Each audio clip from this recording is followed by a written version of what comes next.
The People's Countryside The People's Environmental Countryside Debate Environmental Debate Podcast. People's Countryside Environmental Debate Podcast. People's Countryside Environmental Debate Podcast. People's Countryside Environmental Debate Podcast. Any advice on how to manage stress? End of question.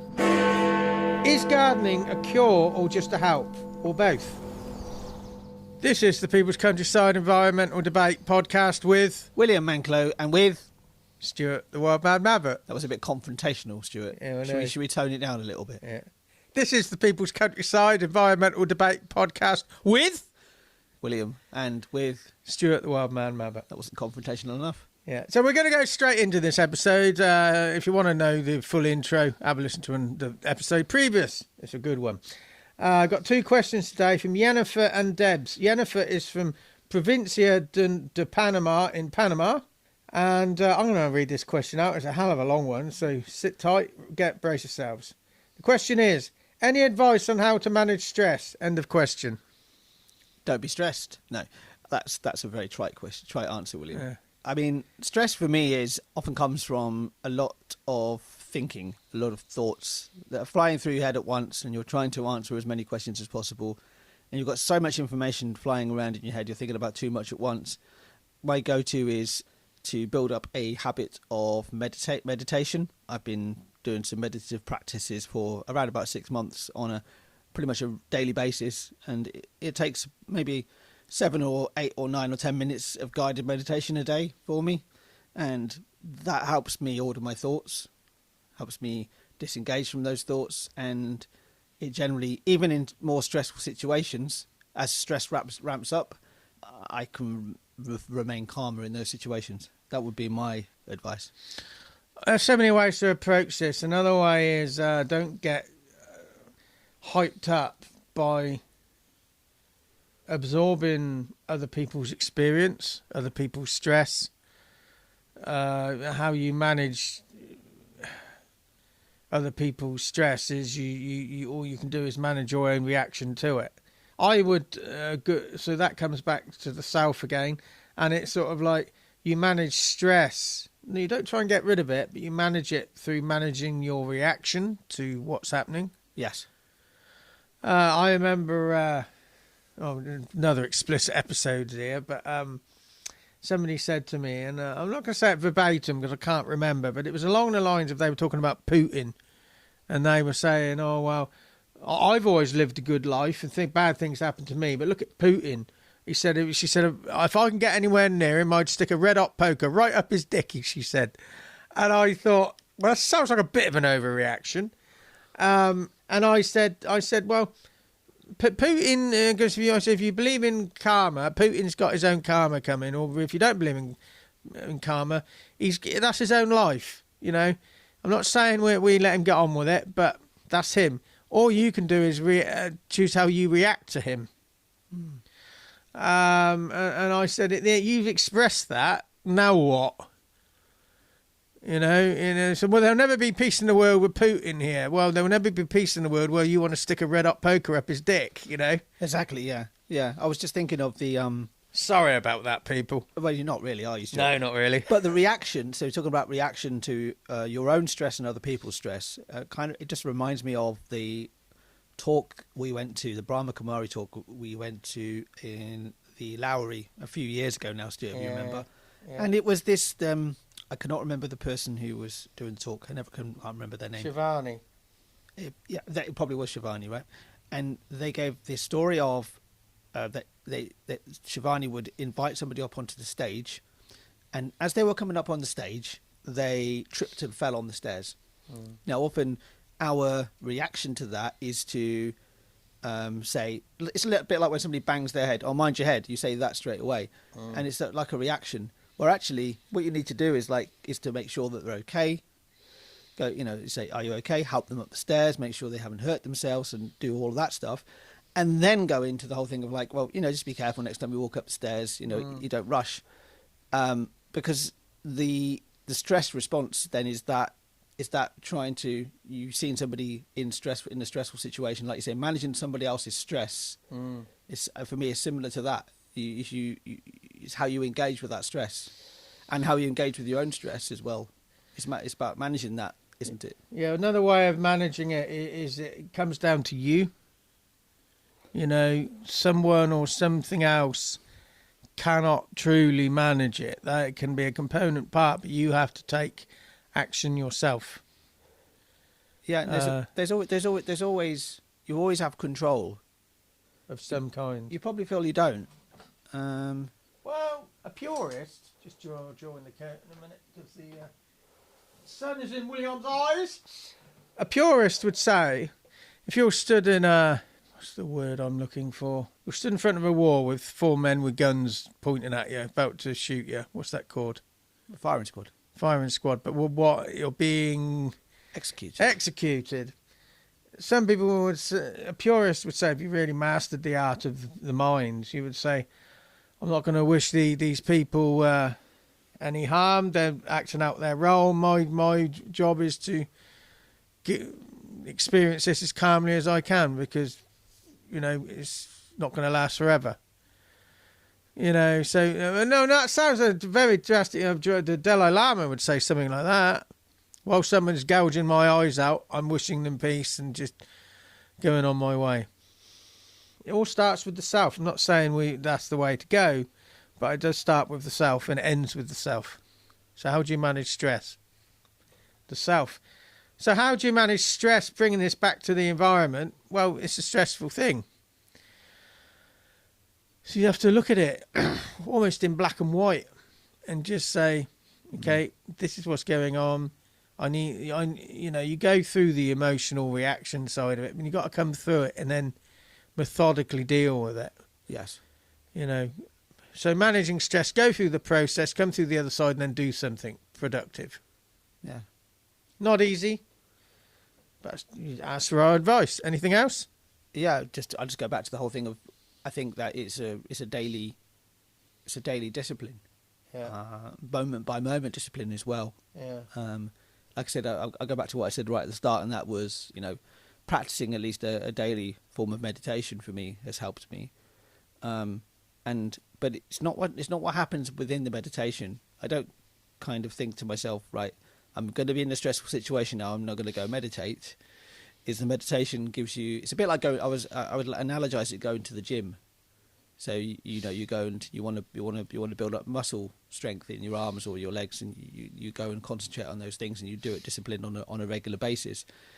The benefit isn't when you're in the gym. The benefit is when you're outside of the gym. So when you're meditating, the benefit is not in the meditation itself. It is when it's outside of the meditation. It's outside of that practice. I know somebody years ago said to me about meditation, I don't need to meditate because I do it naturally when I lay in the bath. Well, I wouldn't necessarily say you're meditating unless you are meditating, but there is a benefit of just laying in the bath. But you can't really say you're meditating until you know what it is. And if you really master the art of meditation, you're in meditation all the time. If you really master it. People say, well, how can you be driving when you're meditating? Well, you need to understand different forms of meditation, and then you'll understand. What I'm talking about is you got consciousness of the separation between you and the body, just being present. That's meditation in a way, you know. And often being present actually then can lead to you to understanding what you're feeling at that time, acknowledging it, and sometimes acknowledging stress, for example, can alleviate it. Yeah. Anyway, before we go on to the next question, we said a few episodes ago we might have somebody in the listener's chair. Nobody's in the listener's chair, as you can tell, because there was a death in the family. Not my family. Don't have one, so there can't be any death left. But there was death in her family, so the funeral was today. So hopefully we can get somebody in the listener's chair in the future. But who's the second question from? It is from Debs. Debs always frightens me for some reason. Debs and Didcot are here in Oxfordshire, where Stuart and I are recording this podcast. It's another really long question. I don't want to put it on you, Stuart, but do you want to read it? Do it. Yeah. It says, is gardening a cure or just a help, or both? A cure to what? That would help.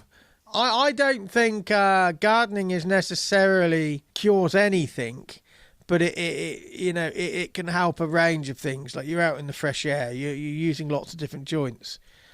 I think it's part of a wider package that it can help. Can it? Is gardening a cure or just help or both? I think it's more of a help than I can't think of anything it cures. Anyway, what's your thoughts?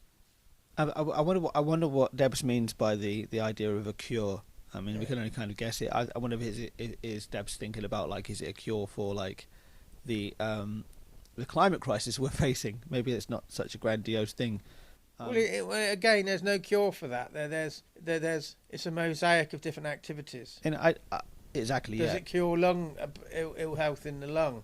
Well, it helps, but it doesn't cure it. Yeah, but I think cure and help are both the same thing in my own head. That gardening is a cure for, basically, it can be a cure for stress, because we go back to the previous question. It can be a way of managing stress, because it allows you to focus on one thing at one time. If it's cured, it goes away. Stress is always there. Yeah. I mean, I've got a wheelchair. Having a wheelchair doesn't cure me. It just helps. Just helps, yeah. I don't think it's very hard to be black and white on. This is a question we need the person in the room. What specifically are we talking about? Well, I know that Debs definitely sends in questions on a regular basis. And on a range of things. So if you're listening to this episode, Debs, send this question in again, but elaborate on it so we can fully understand and fully pick apart what you're saying. But on this point, I think you are right about the cure. Absolutely. I did hear a really bad joke recently. Somebody had went to see the band Placebo. Yeah. They thought it was the cure. Yeah. I'll leave it at that joke. That did make me laugh. But yeah, I think gardening is definitely a help, because it speaking from my own personal experience of doing a lot of gardening, it does get you outside. It gets you surrounded by greenery. Green's always good for the soul, I feel. And it gets me physically active. You know, if you're pushing a lawnmower up, and I do work for you, Stuart, of course, don't I? There's a particular garden that we do, and I measured how many steps I took on this garden just mowing the lawn, and it was like something like 3,500 to 4,000 steps just for the just for pushing, and you're pushing a mower. Which garden's that? Road? It's out in the countryside. Out in the countryside. Okay, can't think of that. Okay. I didn't want to say where it was, because do we want to say where we were? Yeah, just say the village. Toot Bolden. Toot Bolden. Ah, right. Okay, I didn't realise that. Okay. Yeah, it's quite a big lawn, that is. And it is a help. Is it a cure? It's like you say, what is it? A cure actually will cure something. I think.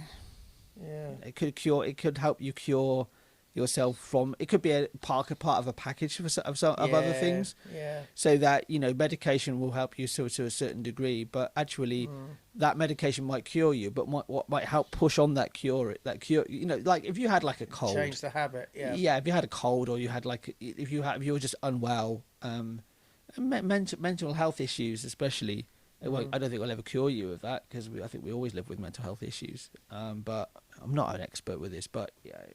I mean, getting your hands in the soil, there's some research to show got direct contact with the soil is good for you. I don't know, the mechanics of it, the microbes, the magnetism in the soil, various schools of thought. I think it can be a great help and part of a bigger picture. I'm always reticent to use the word cure, because it's sort of like, oh, well, you can take a tablet to get over flu, but it doesn't cure it. It just helps you get through the process. Yeah. You have cancer treatment, and you say, am I cured? Well, no, it's got rid of it, but it might not ever come back. But your body has changed, physiologically through that experience.